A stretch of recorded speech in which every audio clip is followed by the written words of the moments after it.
Hi, I'm Ryan Szymanski, curator for Battleship New Jersey Museum and Memorial. And today, we're going to talk about if modern ships can become museum ships. The Battleship New Jersey film crew got invited to the commissioning of the Littoral combat ship USS Savannah, which is a Independence-class ship that was just commissioned in Brunswick, Georgia in February 2022. And the question when I introduced myself to people, hey, I'm from Museum Ship Battleship New Jersey, was inevitably something along the lines of, oh, do you think this ship could ever become a museum ship? So, talk about that. First of all, the Navy has a process in place for turning decommissioned vessels into museum ships. And there is a series of steps that aspiring organizations go through in order to create new museum ships. And not just if you are getting a new ship from the Navy. So currently there is I can only think of one ship that is on donation hold that the Navy has in the mothball fleet, and that is the Oliver Hazard Perry class frigate Halliburton. And there's an organization trying to go through the process to do this, and the Navy gives them certain milestones to achieve by certain dates. And this is something that other museum organizations that have current ships have. It's also the same situation that organizations would have to go through if they acquired a vessel that is already a museum ship. So for example, Orlick just changed owners. She went from a group that had her in the northeastern Texas, Louisiana area, and a new group that's taking her to Jacksonville just took over.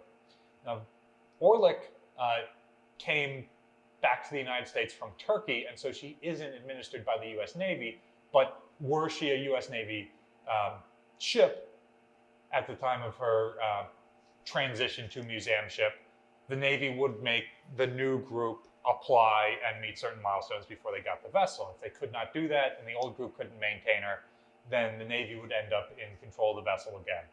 Another similar example of this is the USS Edson, which was opened up as a museum ship alongside Intrepid in New York Harbor. The organization running Intrepid decided that they could not operate the fleet of museum ships that they had acquired, and so some of them were parceled out. Edson returned to Navy control, and eventually another group in Bay City, Michigan, applied successfully for the vessel and was able to open her as a museum ship again. But there were a couple years in between where she reverted to Navy control and went back into the mothball fleet. So, what would it take for a vessel to become a museum ship? And we often think of ships like New Jersey, the most decorated, longest, fastest, blah, blah, blah, blah, blah. All these titles that make her a museum ship. And the simple truth is, yeah, some museum ships are museum ships because they are the most bestest, most significant, most whatever. But many ships that are museum ships were not chosen because of that specifically. And often the titles that they get, they acquired after the fact. You get the ship and then you figure out what makes her special. And ships like that survive because they're lucky and they're in the right place at the right time. For example, Halliburton, if she is selected to be preserved, she's one of dozens of Oliver Hazard Perry class frigates. She is a special ship, but she isn't significantly different from any of her contemporaries, except that she's the one in the best condition right now. Other, arguably more historically significant Perrys like Stark and Samuel B. Roberts are not complete enough to be successful as museum ships. And so Halliburton is the better choice. In this instance, Halliburton is being preserved because she is exemplary of an entire class of vessels. And there are very, very few modern ships that have been preserved. There are some Forrest Sherman class destroyers that are post-World War II. The Midway class carriers, they're barely post-World War II. The cruiser Little Rock is practically the only missile slinger in the fleet, the historic fleet. So a modern ship that is not only exemplary of the entire class of Perry frigates, but of modern warships in general, makes that vessel significant as a structure. She is exemplary of an entire design pattern that otherwise would not exist after they are all decommissioned by the foreign navies and scrapped, the ones that are still in reserve, by the US Navy. So this gives ships like Savannah two potential routes forward for being turned into museum ships. If Savannah is involved in a situation that makes her wildly important and successful and historically significant. For example, Constitution has been threatened a number of times over her career, her long career, but she is universally recognized as massively significant. If Savannah is able to accomplish something like that, then her place as a museum ship is much closer to being assured. It's not a guarantee, mind you. Ships like Enterprise and Washington and Warspite were still scrapped, but that was very early on in the museum ship process. Significantly more museum ships have been opened since then and proven that it is a viable economic driver in their communities. Alternatively, if Savannah ends up being the last of her type left, that gives her another good opportunity. If Savannah is a lucky ship, but most importantly, if she is well maintained by her crew, then she has a much better chance of surviving into the future. This is by no means an assured thing.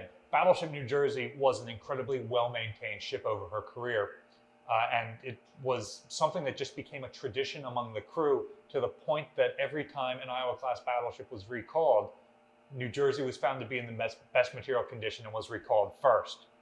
So part of it will be the crew creating this tradition and carrying that forward.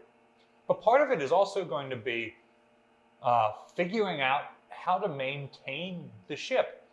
Savannah utilizes a number of relatively new construction techniques, being all aluminum, having a propulsor type power plant, not having paint as a preservative, which we've talked about in other videos before. The crew very much has to pioneer new techniques for maintaining that ship to guarantee that she will survive long enough to become a museum ship.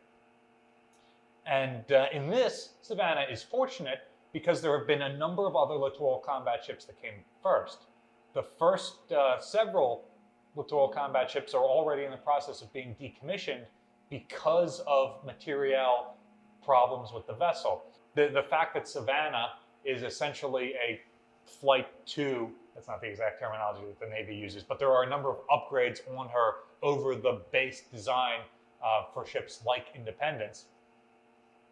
So they've already learned a lot of lessons. Early littoral combat ships had severe corrosion issues where the steel engines met the aluminum hull and where the propulsors project through the aluminum hull. There you've got bimetallic corrosion that should be a surprise to no one, but it caused some major material issues with the early vessels. They've since been corrected with a number of processes that should be well known to anybody interested in historic ships, in that they have anodes, they have electrolysis and impressed current cathodic protection, they have applied special coatings around these areas where you've got multiple metals. So all of these issues that were a problem earlier on have already been corrected. And so if the crew continues to pioneer with methods like this to preserve their ship, maintain it at a really high material condition, then her chances of being saved are really great. All right, so the ship is in good enough condition and is significant or unique enough to be retained. What's it take now? Well, you're going to need a group of people to get together and decide they want to do a thing.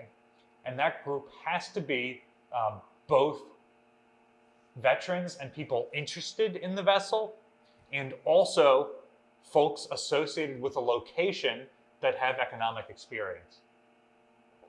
A museum ship on its own isn't going to succeed unless they're able to partner with a location that wants them and is willing to work with them, provide pier space and hookups for electrical and water and phones and utilities like that.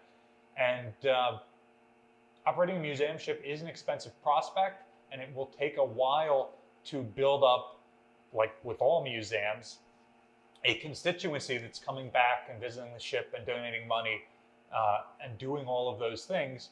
And so the area that a museum ship is going to be has to already have visitors coming to that area. There's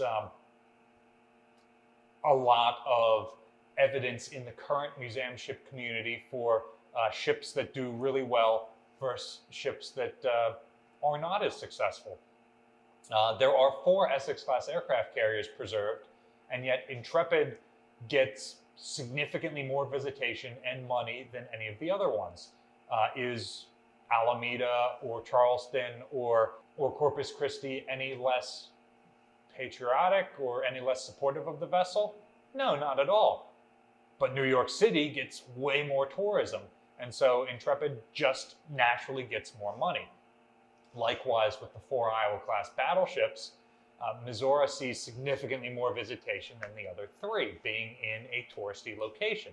These are 3 ships that have identical maintenance requirements, and yet Missouri gets more money and is able to build a bigger staff and is the only one that's been able to dry dock because of that. So the fact that Missouri is able to partner with the Pearl Harbor Navy Yard, that Intrepid was welcomed into New York City, really helps them, where other ships, Battleship New Jersey in the Philadelphia area has the lowest visitation of any of the Iowas. We do a lot to maintain the ship and get the name out there. We're in a great touristy location, but Philadelphia doesn't get as many tourists as Honolulu. It's just the numbers at the end of the day. So a group of guys, former sailors who are interested in saving the ship, excellent. That's only half of the picture. They also need a location that wants them, that can help support them, especially early on when they're getting ready. Battleship New Jersey, like you hear at the end of every one of our videos, gets money from the state, which other Iowa-class battleships don't always. Some of them have never gotten money from the state. So that is what helps us make up the difference in visitation with a ship like Missouri. So, not knowing the future of museum ships and knowing that nuclear-powered ships in particular have a significantly lower chance of being saved than conventional ships, what can museum ships start doing today to guarantee there will be museum ships in the future? 1, we have to prove that we're successful and economically viable. But 2, if we start preserving stuff from current active duty ships, we are going to help save them.